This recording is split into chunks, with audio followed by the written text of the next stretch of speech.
Ramdurg police ಠಾಣೆಗೆ high tech ಸ್ಪರ್ಶ ನೀಡಿದ ಪಿಎಸ್ಐ ಸವಿತಾ ಮುನಿಯಾಳ್. ಹೌದು ವೀಕ್ಷಕರೇ, ಬೆಳಗಾವಿ ಜಿಲ್ಲೆ ರಾಮದುರ್ಗ ಪೊಲೀಸ್ ಠಾಣೆ ಈಗ ಜನಸ್ನೇಹಿ ಪೊಲೀಸ್ ಠಾಣೆ ರಾಮದುರ್ಗ ಆಗಿದೆ. ಭಯ ತೊಡೆದು ಜನಸಾಮಾನ್ಯರನ್ನು ಆಕರ್ಷಿಸುತ್ತಿದೆ. ಪೊಲೀಸ್ ಠಾಣೆ ಅಂದರೆ ಭಯಪಡುವ ಮನಸ್ಥಿತಿಯನ್ನು ತೊಡೆದು ಹಾಕುವ ನಿಟ್ಟಿನಲ್ಲಿ ರಾಮದುರ್ಗ ಪೊಲೀಸ್ ಠಾಣೆ ಜನಸ್ನೇಹಿಯಾಗಿ ರೂಪುಗೊಂಡಿರುವುದು ನಿಜಕ್ಕೂ ಮೆಚ್ಚುವಂತದ್ದು. ಮುಂದಿನ ದಿನಗಳಲ್ಲಿ ಇದೇ ರೀತಿ ರಾಜ್ಯದ ಎಲ್ಲಾ ಪೊಲೀಸ್ ಠಾಣೆಗಳು ಜನಸ್ನೇಹಿ ಠಾಣೆಯಾಗಿ ಪರಿವರ್ತನೆಗೊಂಡರೆ ಬಹುಶಃ ಜನಸ್ನೇಹಿ ಪೊಲೀಸರ ಪರಿಕಲ್ಪನೆ ಯಶಸ್ವಿಯಾಗಬಹುದು. ಸಾಮಾನ್ಯವಾಗಿ ಪೊಲೀಸ್ ಠಾಣೆ ಅಂದಾಕ್ಷಣ ತಕ್ಷಣ ಕಣ್ಮುಂದೆ ಬರುವುದು ಠಾಣೆ ಮುಂದೆ ನಿಂತ ನೂರಾರು ಹಳೆ ವಾಹನಗಳು, ಬಣ್ಣ ಮಾಸಿದ ಗೋಡೆ, ಗಿಡಗಂಟಿಗಳು ಬೆಳೆದು ನಿಂತ ಇಕ್ಕಟ್ಟಾದ ಪ್ರದೇಶ. ಇಂತಹ ಠಾಣೆಗಳಿಗೆ ಜನ ಬರುವುದಕ್ಕೂ ಹಿಂದೆ ಮುಂದೆ ನೋಡುವ ಇಂದಿನ ದಿನಗಳಲ್ಲಿ ಇಲ್ಲೊಂದು ಪೊಲೀಸ್ ಠಾಣೆ ಮಾತ್ರ ಸಾಕಷ್ಟು ಡಿಫರೆಂಟ್ ಆಗಿ ಜನಸಾಮಾನ್ಯರನ್ನ ಆಕರ್ಷಿಸುತ್ತಿದೆ. ಮಾತ್ರವಲ್ಲದೆ ಬಂದಂತಹ ಜನಸಾಮಾನ್ಯರಿಗೆ ಪೊಲೀಸ್ ವ್ಯವಸ್ಥೆ ಕುರಿತು ಅಗತ್ಯ ಮಾಹಿತಿ ಒದಗಿಸುವ ಮೂಲಕ ಜನಸ್ನೇಹಿಯಾಗಿ ರೂಪುಗೊಂಡಿದೆ.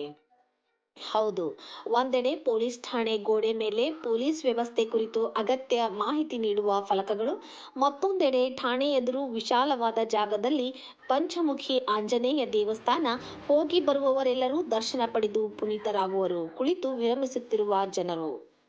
ಈ ಎಲ್ಲ ದೃಶ್ಯಗಳು ಕಂಡು ಬಂದಿದ್ದು ಬೆಳಗಾವಿ ಜಿಲ್ಲೆಯ ರಾಮದುರ್ಗ ಪೊಲೀಸ್ ಠಾಣೆಯಲ್ಲಿ. ಜನಸ್ನೇಹಿ ಪೊಲೀಸ್ ಪರಿಕಲ್ಪನೆಯಲ್ಲಿ ರಾಮದುರ್ಗ ತಾಲೂಕಿನ ಪೊಲೀಸ್ ಠಾಣೆ ಹೊಸ ರೂಪ ಪಡೆದುಕೊಂಡಿದೆ. ಪೊಲೀಸ್ ಠಾಣೆ ಎಂದಾಗ ಮೂಡುವ ಭಯದ ಸಾಮಾನ್ಯ ಭಾವನೆಯನ್ನು ದೂರ ಮಾಡಲು ಈ ಮೂಲಕ ಪ್ರಯತ್ನಿಸಲಾಗಿದ್ದು ಎಲ್ಲರ ಗಮನ ಸೆಳೆಯುತ್ತಿದೆ. ಕೆಲ ತಿಂಗಳ ಹಿಂದೆ ರಾಮದುರ್ಗ ಪೊಲೀಸ್ ಠಾಣೆಗೆ ವರ್ಗಾವಣೆಯಾಗಿ ಆಗಮಿಸಿದ್ದ ಪಿಎಸ್ಐ ಸವಿತಾ ಮುನಿಯಾಳ್ ಅವರು ಅಧಿಕಾರಿಗಳ ಮಾರ್ಗದರ್ಶನ ಹಾಗೂ ಸ್ಥಳೀಯ ಸಂಘ ಸಂಸ್ಥೆಗಳು, ಸ್ಥಳೀಯರ ಸಹಕಾರದಲ್ಲಿ ಗೋಡೆಗಳಿಗೆ ಸುಣ್ಣ ಬಣ್ಣ ಬಳಿದು ಹೈಟೆಕ್ ಸ್ಪರ್ಶ ನೀಡಿದ್ದಾರೆ. ಪೊಲೀಸ್ ವ್ಯವಸ್ಥೆ ಬಗ್ಗೆ ಅದೆಷ್ಟೋ ತಿಳಿಯದ ಮಾಹಿತಿಗಳನ್ನು ಬಂದವರಿಗೆ ಮಾಹಿತಿ ಒದಗಿಸುವ ಮೂಲಕ ಇದೊಂದು ಪೊಲೀಸ್ ಇಲಾಖೆಯ ಅಧಿಕಾರಿಗಳ ಉತ್ತಮ ಕಾರ್ಯ ಎನ್ನುತ್ತಾರೆ ಇಲ್ಲಿನ ಜನ. ಪೊಲೀಸ್ ಠಾಣೆ ಅಂದರೆ ಭಯಪಡುವ ಮನಸ್ಥಿತಿಯನ್ನು ತೊಡೆದುಹಾಕುವ ನಿಟ್ಟಿನಲ್ಲಿ ರಾಮದುರ್ಗ ಪೊಲೀಸ್ ಠಾಣೆ ಜನಸ್ನೇಹಿಯಾಗಿ ರೂಪುಗೊಂಡಿರುವುದು ನಿಜಕ್ಕೂ ಮೆಚ್ಚುವಂತದ್ದು.